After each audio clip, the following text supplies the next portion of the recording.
Thank you, Father Eric. When I was growing up as a child in a very remote rural part of southern Ireland, we had to bring water from the well to fill the tanks that serviced our house. Maybe that's why this idea of the well speaks to my heart. The well was life-giving and still is for many people around the world who depend on wells rather than piped water. What makes this world so lovely is that somewhere it hides a well. This is the opening line of a poem by Macrina Widecker, a Benedictine sister now deceased. Yes, we all need a well.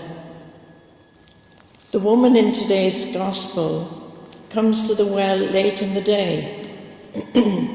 She knows her thirst, but more especially, she knows her vulnerability, her need of living water.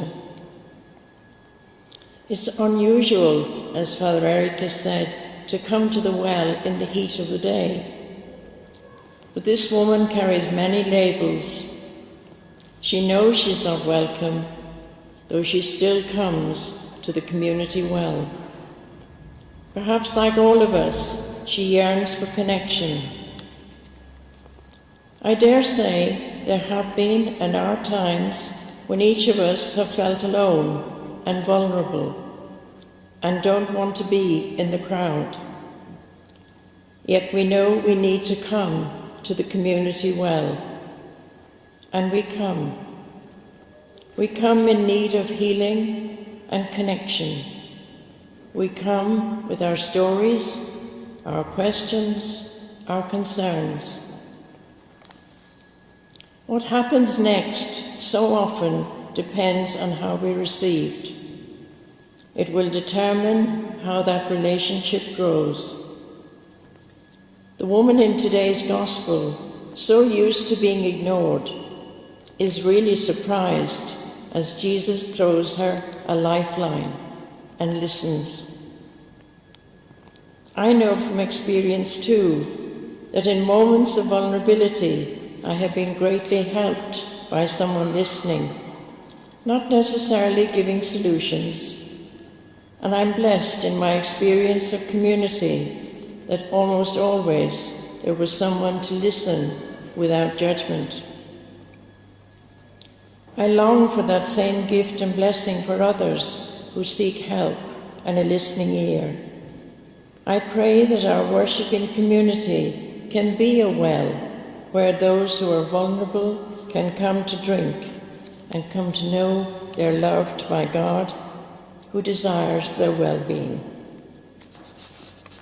This is a call to each of us to reach out. Sometimes I am the one who has to throw the lifeline. God works through each one of us, and we're all called to be wells at some time.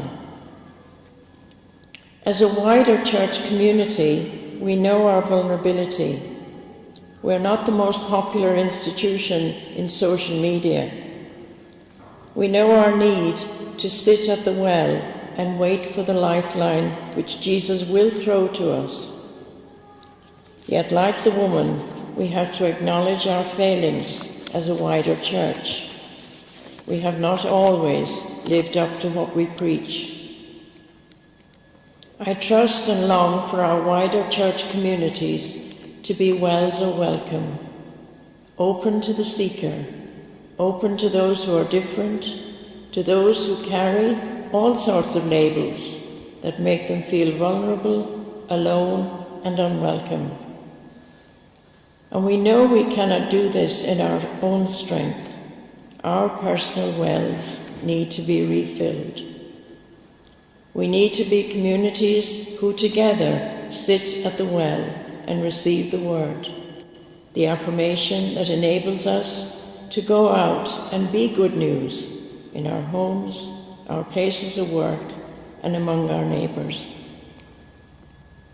So my thirst is for right relationship with myself, with others, the planet, and God.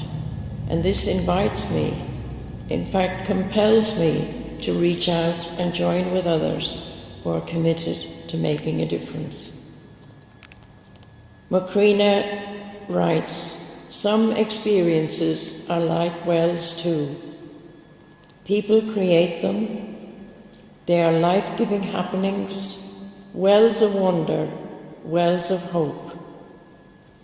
When you find a well, drink deeply of the gift within, and then, maybe soon, you will discover that you've become what you've received, and then you will be a well for others to find." Let us pray that we can find a well when we need it and be a well for others in their need.